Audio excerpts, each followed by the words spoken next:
I woke on sand, the sound of crashing waves in my ears, and the powerful sun shining down upon me, its rays burning my skin. My whole body ached, and it was a struggle to even open my eyes, let alone lift my head to observe my surroundings. Nevertheless, I fought through the pain and slowly rose from the hot sands, my eyes adjusting to the unfamiliar surroundings. I was indeed lying on a beach of white, pristine sands of beautiful shoreline that ran for hundreds of yards in both directions. The blue sea was behind me, with mighty waves breaking against the shoreline, the wash ending just inches from where I lay. I scanned the ocean horizon, but saw nothing but water, with no other land or ships to be seen. In front of me, thick tree trunks stood adorned with large green canopies. It was hot and humid, the sweat leaking from my pores as I wiped my brow. I felt a sharp pain in my neck when I turned my head and raised my hand to touch what appeared to be a puncture wound at the top of my spine. I didn't know how I'd obtained this injury or why I felt a dull, throbbing pain throughout my body. I also didn't know where I was or how I'd ended up there. In fact, I could recall very little, not even my own name. How was this possible? In a moment such as this, it would be easy to succumb to blind panic, and so I fought this instinct and tried to think logically. For the first time, I examined the clothes I was wearing, a green camouflage suit and pair of heavy army boots on my feet. What did it mean? Why was I dressed in combat fatigues? Was I in the army? I had no memory of serving in the military. There was something else. A name tag stitched to my shirt consisting of just one word and a number, Bob 23. Another clue, and this time it prompted a memory. Bob, Bobby, Robert. My name and identity. It wasn't much, but it was a start. My brain continued processing the new information, but it proved nearly impossible to summon any further memories from the recesses of my mind. I was Bob, that was for certain. But what did the number 23 signify? At the moment, I decided not to worry about it. My priority was to determine my whereabouts and search for someone who could help, and that's exactly what I set out to do. Rising, I struggled across the white sands on shaking feet and scanned the beach and tree line, but couldn't see another living soul or any man-made structures. It seemed I was stranded upon a deserted tropical island. Had I been marooned or involved in a shipwreck? I considered these possibilities as I continued along the hot sands towards the tree line. My heart jumped once I saw the first signs of life. There, in the sand before me, were a set of tracks, footsteps leading up the beach towards the jungle. I examined them closely and realized they were the imprints of heavy, military-style boots, similar to those I was wearing. For the first time since I'd awoken, I felt a surge of hope, believing there could be another survivor or castaway who just might have some answers for me. I took a deep breath and proceeded briskly in the direction of the trees, listening intently and keeping my eyes peeled.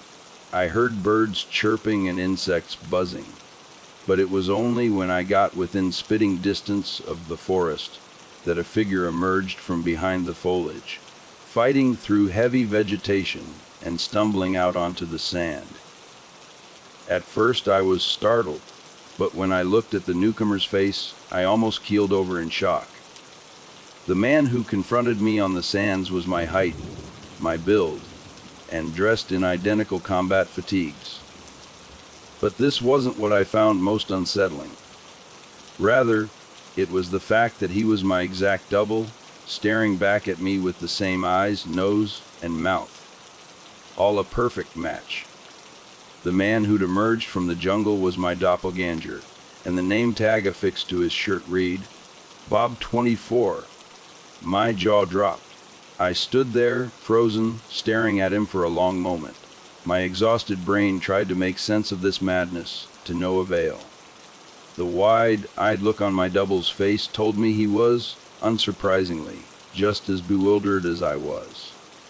But Bob 24 recovered from his shock more quickly than I did, and a moment later, he opened his mouth and shouted. He yelled.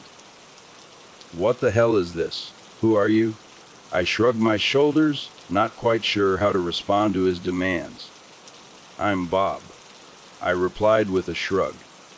Same as you, I guess. I hoped my double would be reasonable, that we could talk this over and work together, but that didn't happen. Instead, I saw Bob 24's expression change suddenly, confusion turning to fear, and then to anger. He glared at me and lunged without hesitation. I tried to run, but my double was on top of me in an instant, striking me hard and sending me barreling, head over heels, into the sand. I tried to recover and defend myself, but the other Bob placed his boot on my chest, pinning me to the ground. You did this to me, he screamed. I know you did. I don't know how, but I expect some goddamned answers. I tried to open my mouth to speak, but it proved challenging with a boot crushing my ribs. As it turned out, however, words weren't necessary, because a moment later Bob 24's head exploded. A bullet tore through his skull, reducing my double's brain to a shower of bloody viscera, and with a dull thud, his body crumpled to the ground. I crawled away, in shock, both horrified and baffled by what I'd witnessed. I hadn't heard the first shot. I'd only seen the bloody consequences, but I'd heard the second, a sharp crack as a bullet whizzed mere inches over my head and struck the beach. I screamed, desperately scrambling to my feet as I took off racing across the white sands. Bang! A third shot rang out, another near miss. Clearly, whoever shot Bob 24 was trying to take me out too. I couldn't see the shooter and had no time to locate him. I was in a fight for survival, my adrenaline carrying me as I sprinted for the tree line, and I needed to move fast. Bang! A fourth shot whizzed by. I knew I only had seconds before the sniper found his mark. Just then, the bushes ahead of me rustled, and yet another figure emerged from the jungle whilst shouting my name. Bob, he cried. Over here, Bob. I recognized the voice, my voice. Another double. I didn't have time to think about it as I dove for cover in the undergrowth. My body dragged to safety by unseen hands as the fifth shot rang out. My savior pulled me up onto my feet and shouted in my ear. This way, he ordered. Follow me. I obeyed without question, leaving the beach behind and chasing the man in camouflage fatigues as he made his way deeper into the jungle. I don't know how long we ran for, dodging roots and vines, but I was breathless by the time we finally stopped in a clearing, close to a stream of clear, flowing water. I took a moment to compose myself, resting upon a rock, and glanced back along the forest path. At first I feared the sniper had followed us from the beach, but the coast seemed clear. Don't worry, the other Bob said. We're safe here for the time being, at least. I turned to face my savior and was only mildly surprised to discover he shared my face, eyes, and other features. Like the others, his uniform was also similar to mine, except the name tag on his shirt read, Bob 7. Drink, said my latest double. You need to stay well hydrated in this climate. I nodded, getting up and walking towards the spring before cupping water in my hands, eagerly slurping as I quenched my thirst. Here, he said. Have something to eat. I turned in time to see my double toss me a small, unidentifiable red fruit. Nevertheless, I bit into the mystery food and savored its sweet taste. Once I'd finished, I smiled at my doppelganger and thanked him for his hospitality. You're a lot nicer than the last guy I ran into, I quipped. Bob 7 laughed softly before replying. Yeah, well, we all have basically the same personality and temperament.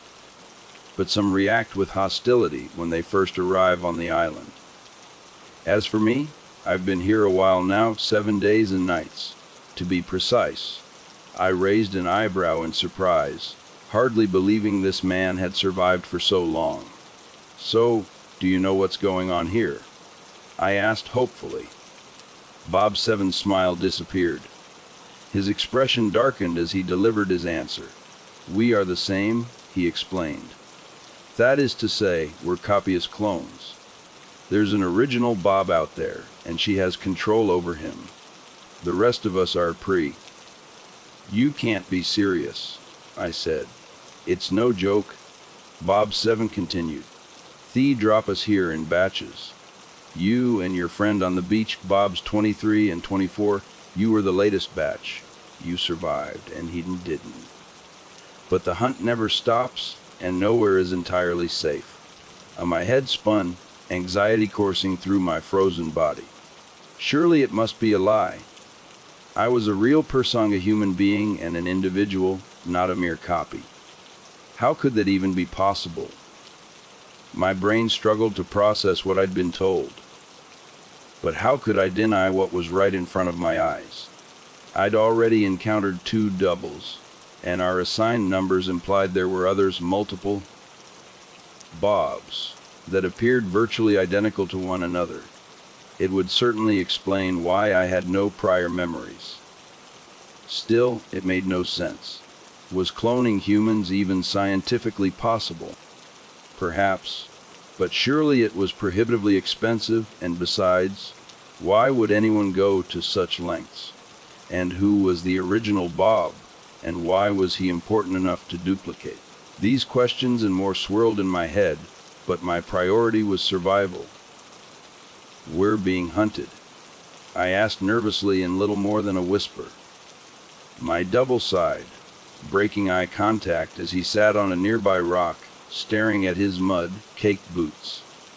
Yeah, Bob 7 replied. Like animals, that's the fate of the copies. I've survived thus far, but I've seen a dozen clones murdered since I arrived. She is determined and shows no mercy. You keep mentioning a woman, I said. Who is she? A sniper, he confirmed. A beautiful young woman with death in her eyes. I saw her once through the undergrowth, hiding and watching, whilst she finished off another Bob with her hunting knife. I don't know her name, but I recognize her face. I dare say you will too. A memory passed on from our original, perhaps. But why? I demanded angrily. Why would she do this? How can she do this? How is an interesting question. Bob 7 answered with a snort. This woman is clearly wealthy and has access to considerable resources. He paused, motioning to the jungle around us. As for we're, this island appears largely uninhabited. Judging by the position of the sun and stars, it appears to be somewhere in the South Pacific, and my guess is that it's privately owned. I stared, taking it all in.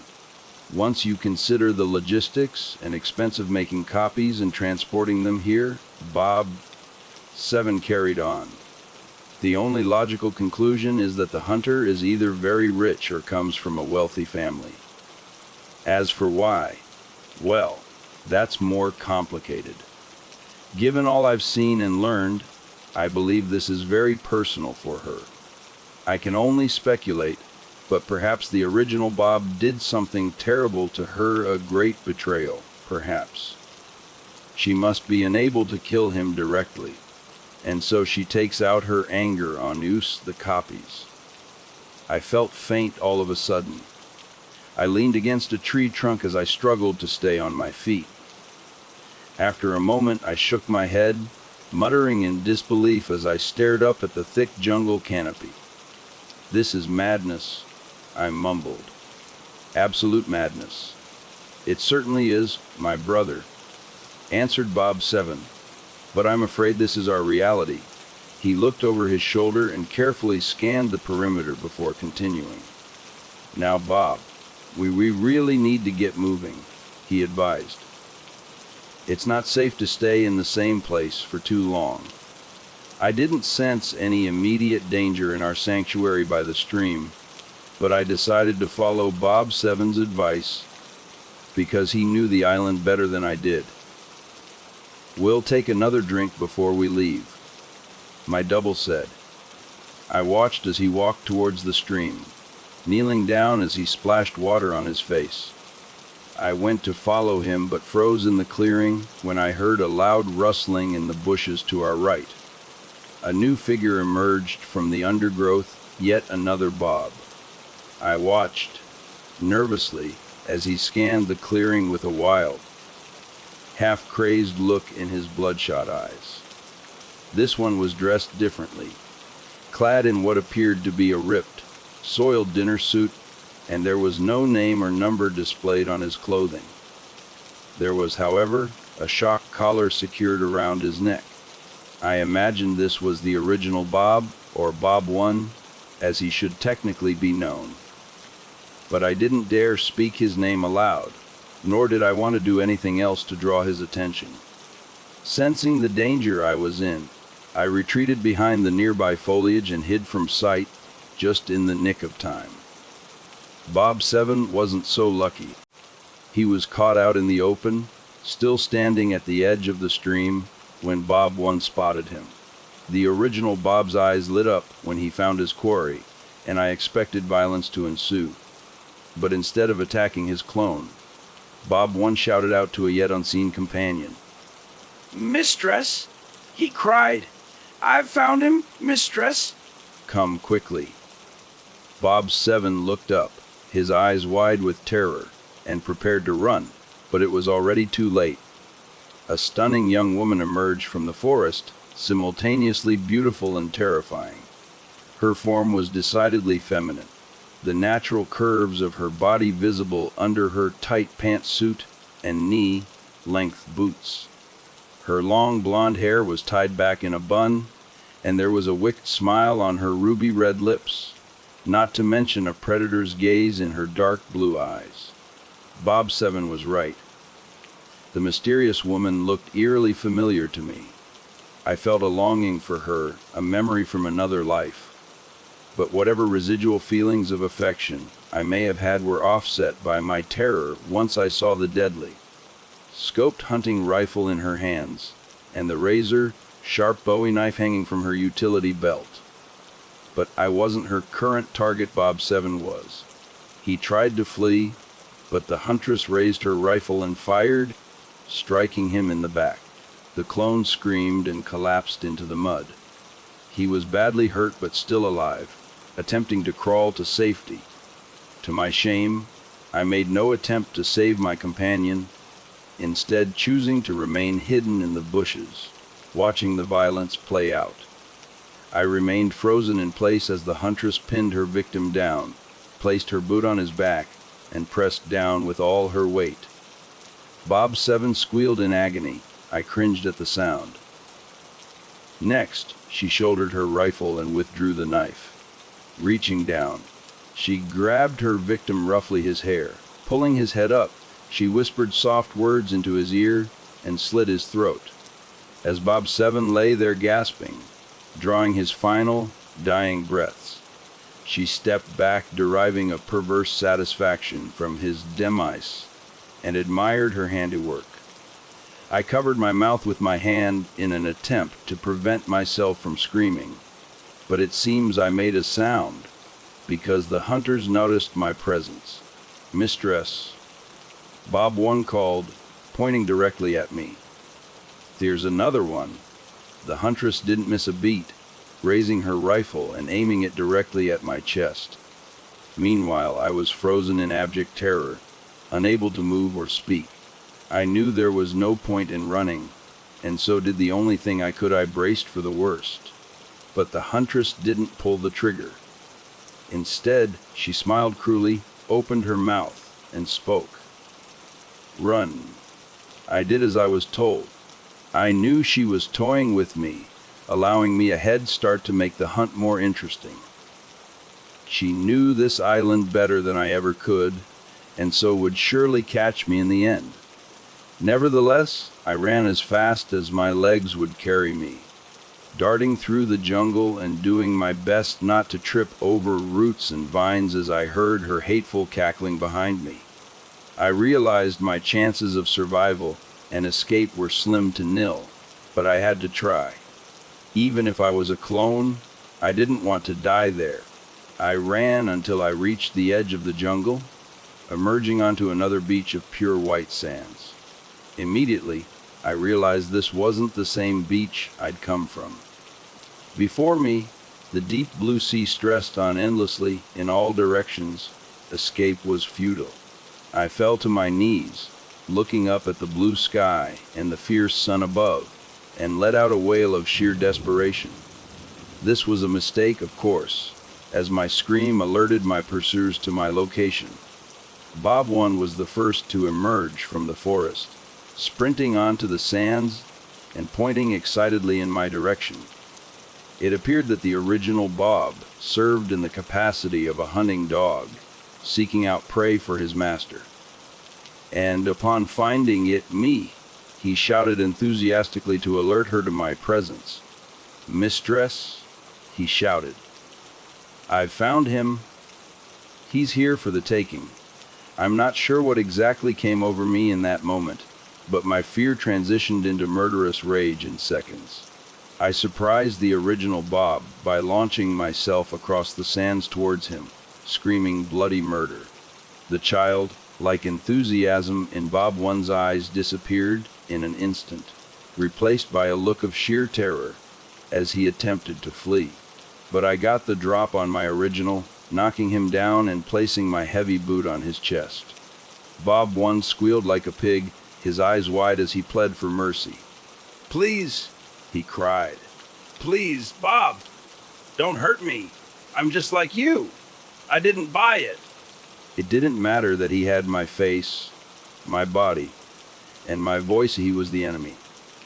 I hesitated for just a moment before launching my brutal attack, lifting my boot and stomping on his face as hard as I could. I heard a muffled scream and the sound of bones breaking, but I didn't stop, instead stomping down again and again with all the strength and fury I could muster. By the time I was done, Bob One's skull had been crushed, and he'd been reduced to a lifeless, bloody mess.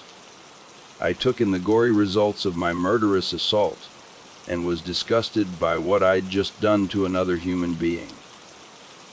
But I didn't have long to dwell on my actions, as a moment later the huntress emerged from behind the tree line, mad as hell. She saw Bob One's mangled corpse beneath my feet, and cried out with a combination of raw grief and pure outrage. "What have you done?" she screamed. I saw the rifle she carried and felt certain she would shoot me without hesitation, and raised my hands in submission. There was no controlling her. "Get on your knees," she ordered. I did as I was told, hoping against hope that she would show me mercy. And the huntress did surprise me, because instead of summarily executing me, she turned her rifle around and struck me with the butt. The attack was so quick that I couldn't dodge it. A sudden, sharp pain flared in my skull, and everything went dark. I awoke sometime later with a splitting headache, struggling to open my eyes. My whole body was cold, and I realized I'd been stripped down to my underwear. The sun wasn't shining down upon me, not any longer. I was someplace dark, the dim glow of artificial lights flickering in the distance. I tried to move but found I'd been restrained. My wrists and ankles had been attached to some sort of gurney, and there was a collar tightly wrapped around my neck. Unable to sit up, I stared at the rocky ceiling of the chamber. Was I still on the island? If so, where? I felt like I was underground, perhaps in a cave or bunker. I didn't have time to ponder, however, as the huntress soon entered the room. Her blonde hair was down now, long, flowing, and indescribably beautiful. Her eyes were red and puffy, and I guessed she'd been crying, but there was also a thin smile on her pale face. "Awake at last, Robert," she said softly. It was only then that I noticed the shining Bowie knife in her hand, a sharp blade which she held menacingly over my bare chest. "I could have killed you, you know," she added calmly. "Part of me wanted to. You took my Bob from me, after all. My beloved, my original." But the huntress laughed bitterly, her intense blue eyes glaring down at me as she spoke. "But I've cried my tears, and now I know the truth. My Bob was a weak man. That's why he betrayed me, why he hurt me. He deserved to die, but I couldn't bring myself to kill him. Instead, I hunted all of you to channel my rage. But you, number 23, you are the new and improved version. A stronger and more impressive Bob. In all respects." Her smile widened as she replaced her knife on her utility belt and pulled a small remote control from her pocket. "You will be my new Bob, my companion, my hunting dog," she said. "We will continue the games, as I rule over this island, and I seek vengeance." Despite my immense fear, I defiantly cried out in opposition to my captor. "No," I exclaimed. "I won't do it. I won't do your bidding. Let me go." Her eyes narrowed in anger as she pressed the red button on her handheld remote. A second later, I felt a surge of electricity coursing through my body, causing a short but very intense pain, which made me scream out in agony. After the initial shock, I realized the electric current had come from the collar secured to my neck, and that the huntress held the controller. "You will become my loyal dog," she said through clenched teeth. "All you need is a little training." I'd like to say I didn't break, that I resisted the torture. I didn't. I was able to hold out for a time, but, in the end, my only real alternative was death. I now serve the huntress, chasing down prey for her to shoot and butcher. Once a week, a chopper from the mainland delivers a batch of fresh meat for the grinder. How long will this living hell go on? How long can her murderous rage continue? I'm afraid I cannot say. One day I hope to end this senseless slaughter, but today is not that day. Until the moment is right, I must remain compliant. My survival depends upon it.